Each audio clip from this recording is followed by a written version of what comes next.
Just by the way, I'd like to have personal contact with the Prime Minister too. I would like if I could send out an email and get a post. Even if he tells me I can go to hell, at least I'd get a response. I have some questions I'd really like to get over to him. So maybe someone could tell me where that email is. I'd like access to it, please. Because without that email and that personal access, the other choice we have is sitting through these press conferences like this one that the Ministry of Education gave. Now, a lot of it, it's 42 minutes long, but don't worry, I'm not going to play the entirety of it. We're going to skip through and see the parts that seem most pertinent. If you want, of course, you could feel free to go through the entirety of it. But let's see exactly what the ministry has to say about their reopening of schools. Members of the executive of the Ministry of Education, other members of staff of the ministry, members of the media who are here with us, our viewing and listening audience, good afternoon. Physical school reopens for fully vaccinated students of forms 4 to 6 on October 4th, 2021. Guidelines for the operations of schools have been circulated to principals and all other education stakeholders, and teachers of these cohorts are expected to report to their respective schools on October 4th, 2021 physically. The importance of educating our children cannot be overstated, and the sudden onset of the COVID-19 pandemic has brought with it drastic changes in the teaching and learning process. The transition has not been easy, but by and large, our teachers and administrators have rallied and risen to the occasion with the support of our parents and the resilience of our students. When contemplating major policy decisions in education, such as physical school reopening in the time of the pandemic, the views and recommendations of education stakeholders are deemed critical. In recognition of this fact, the Ministry of Education held 7 stakeholder meetings between July 2021 to present. 3 meetings were held with tutor on the 13th of July 2021, the 12th of August 2021, and the 14th of September 2021. 4 were held with a wider stakeholder body, including associations representing principals, denominational boards, and parents on the 12th of July 2021, 16th of July 2021, 13th of August 2021, and 16th of September 2021. Tutor was also invited to these wider stakeholder meetings and attended at least 3 of them by all records. I will ask at this time P.S. Simmons, PS in the Ministry of Education, to elaborate a bit more on the consultation process. So, what I would like to know, the part that I would like to know, they go through great detail in letting you know all who were there in the consultation meetings, how long the meetings were, how much consultation they did. But I would like to know what ideas actually came out of it. Listen, I went to school in Trinidad too. I remember during my schooling years that many times teachers would disappear for days on end and go to consultation meetings and would go to workshops for days, and I don't know what the results of those workshops were. So what I would like to know is what we learned, what new thing came out of these workshops and these consultation meetings. And nearly everyone in those meetings would have been paid by taxpayer money. So I think it's within our right to know what information was learned in these meetings, not just that the meetings occurred. As the Minister have indicated, stakeholder engagement and involvement continues to play a pivotal role in the Ministry of Education. As the Minister would have identified, on numerous occasions we would have sought long before the opening of schools, when we were contemplating the opening of the academic year 2021-22, we began to engage with our various stakeholders. And our stakeholders, as Minister indicated, included the Secretary of Education, Innovation and Energy in the Tobago House of Assembly, our Private Special Schools Association of Trinidad and Tobago, our Private Secondary Schools Association, Association of Principals of Assisted Secondary Schools, Association of Denominational Boards, of which we have 3 representatives, Private Primary Schools Association, National Parent Teachers Association, the Association of Principals of Public Secondary Schools, and the Trinidad and Tobago Unified Teachers Association. Needless to say, we had representatives from the Ministry of Education as well sitting in. And I must say to you that these meetings would have been from around 3 in the afternoon to around 6. So the Ministry of Education, we worked to ensure that our stakeholders were not only aware, but were engaged and involved in all of the processes that we were looking at with respect to the reopening of schools. And I will let you know that at the end, the Ministry of Education, having met and listened attentively, would have formulated the recommendations and comments, issues for consideration, somewhat around 40 areas. And in drafting and redrafting, we would have basically sift through to ensure that, again, there were no repetitions, and those were what would have been included within our guidelines.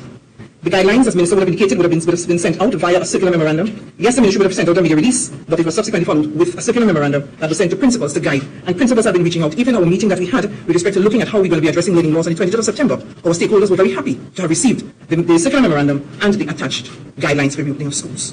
Does anyone in the public have access to this circular, the guidelines that went out to the principals? Because I think this may be where a lot of the issue could be solved or unsolved.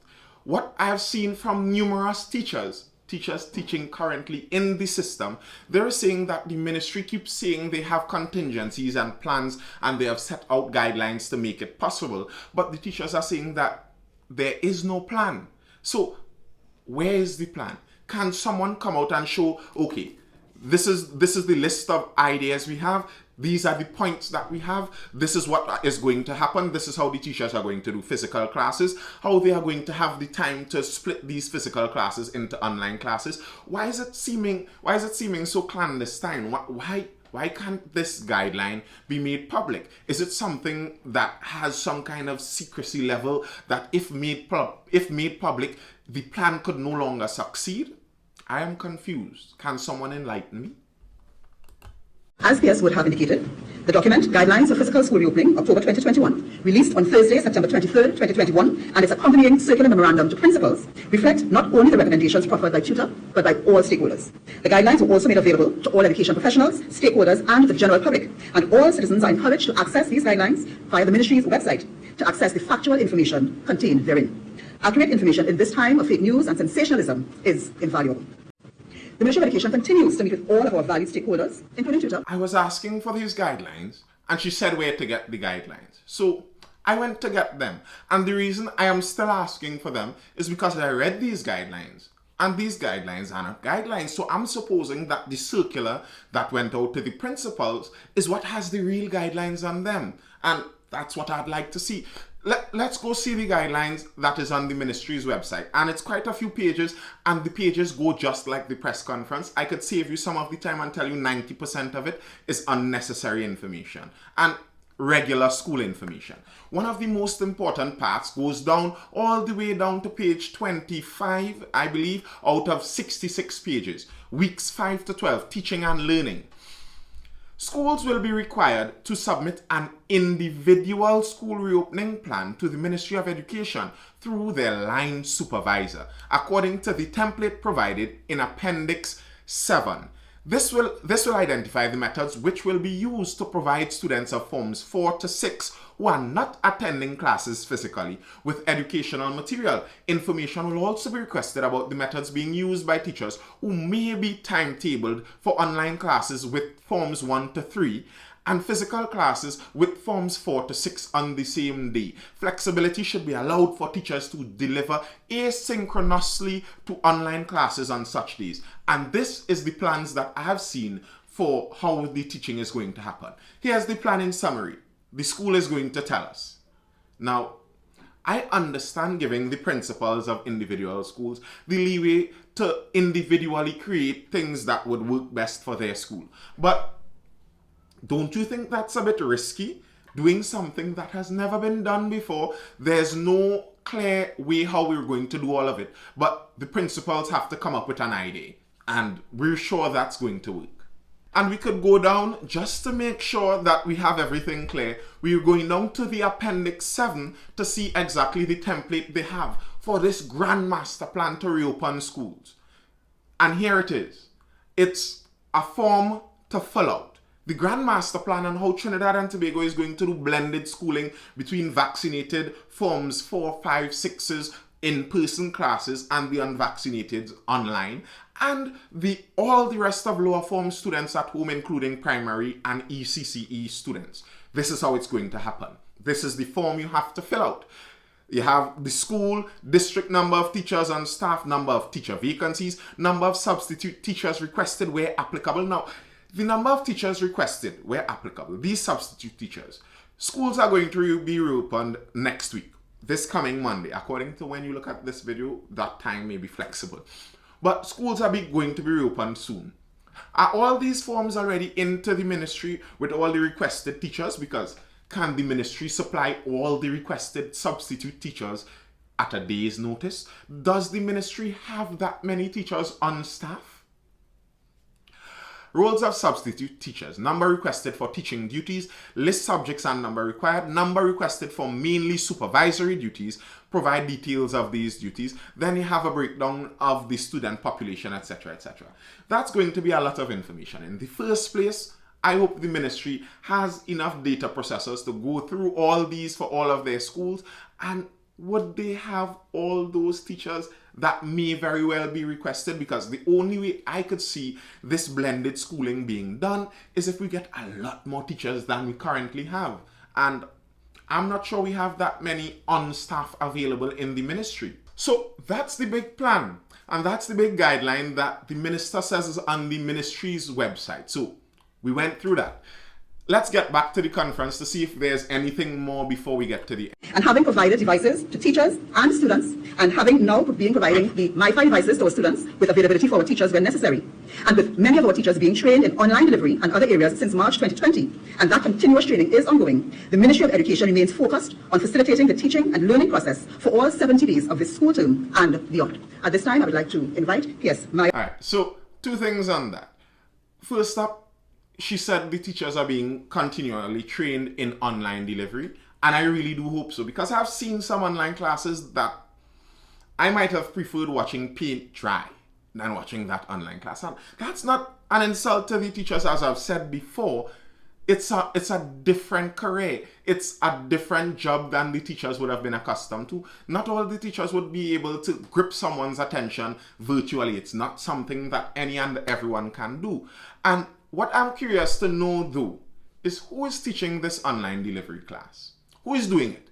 Is it someone who has some kind of degree in ICT and they're sitting behind, like the regular teacher workshops, and they all go sit in a workshop, write something down on a paper, and then get a little certificate saying they are now schooled at online delivery and go back home and do the same boring classes as ever before? Or are they actually going to people that are effective at this and getting them to give them pointers? Because I remember I saw the minister meet with some online teachers before. I believe I saw her meet with my brother before, and they had a meeting, and I don't know what exactly came out of it, because I've been looking to see some changes in the online schooling, and I'm not sure I am seeing the changes heading it in a direction where it's going to be more successful. So I am really curious to know who is teaching these online classes. Now, the CEO, there's another guy that speaks here about the repairs that go on in the schools, and okay, we know that the schools have repairs, but we're not going to go through that.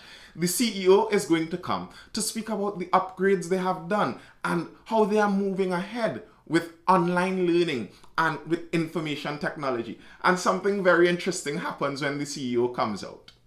Teacher training and device distribution to our students and our teachers.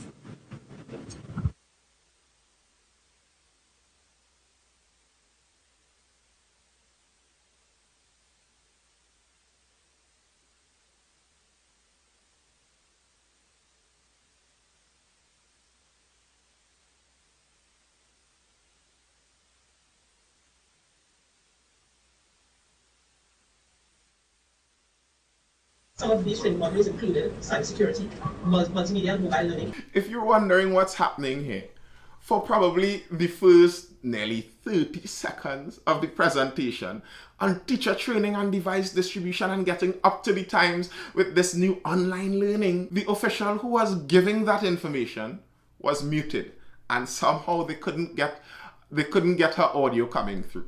I just found that very ironic. On the entire thing, it was very ironic that you're coming to speak about the progress that is being made and that we are forging forward in with information technology and the devices we are distributing. And it seems like even in this case, we're struggling to get the devices to work. I just found that kind of poetic. Now, as I said, the press conference goes on for a while. They talk about different aspects of education. They talk about the attendance currently, and the attendance doesn't actually seem to be that bad in schools. It's around 70s, I believe. It's worse in the secondary schools, as many of the students in the secondary schools, if they are not online, they are not coming to class. That's what is being seen in the secondary schools. And the attendance records on the day of the blackout, the attendance records for the teachers was 44%, which meant the usual attendance record for the teachers is somewhere around 94%. So approximately 50% of the teachers, according to the ministry's record, stayed home for the blackout. I saw in a comment on TikTok, a teacher was saying that they were lying, and they marked some teachers who were absent as present to make it to buffer the attendance records. Now, I don't know, I wasn't there, I didn't take the records, but either way, it was seen that a clear number fell. My view on all of this, I keep looking, and I know many, especially some people who are kinder and have more empathy in them, always frown a lot at the idea of privatizing things. But I feel like if you have parents directly in communication with who is providing the education to their children, I think a lot of these problems may be alleviated. The bureaucracy in some of this is what is killing us. Because I understand the teacher's point. As it is, I do not see a plan from the ministry. The plan the ministry has is that the principals are going to create a plan. And the plan hasn't been created yet, and school is going to be reopened in a few days. I don't see that as being a tenable plan. And very likely what is going to happen, and I think that's the point the teachers are making, is that a lot of the responsibility and a lot of the blame is going to just fall onto the teachers. While the teachers in this moment are already saying, this is a horrible plan. And if you put us into this and make us try to execute this plan, it is not going to work. So I understand the teacher's position, but from the teacher's side and from the union side, when the union strikes, it doesn't directly hurt the ministry. It hurts the students primarily. And it hurts the ministry in terms of the ministry is run by politicians, and the politicians don't want it to be that the people are vexed with them. Okay, that's how it hurts the ministry. But the direct harm goes towards the student. And I understand the predicament that puts the teachers in. So, if you have to do something, if you have to show your displeasure, you have to consider that you by showing your displeasure, you are going to hurt those who could least afford to be hurt. That's an example I look at in our society. Just an example I look at in our society. When I see grandparents looking after children, they have a miscreant child that has a child wherever they have the child, and they bring the child by the grandparents' home and they drop the child there, and then they disappear. And what is a grandparent going to do? If you have a child there, it's your blood. This child is your grandchild. And your child who you raised, so that's probably someone new, is gone.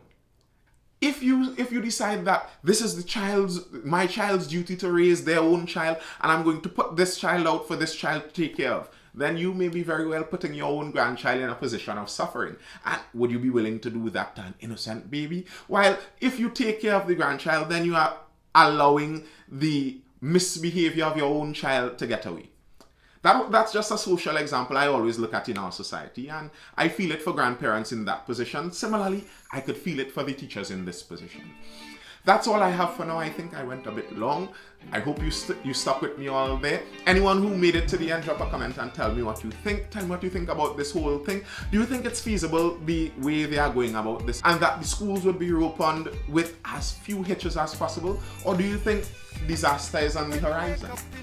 I hope you're educated, informed, or entertained, and I'll see you again Monday for the next. Feel the music, rising with the time.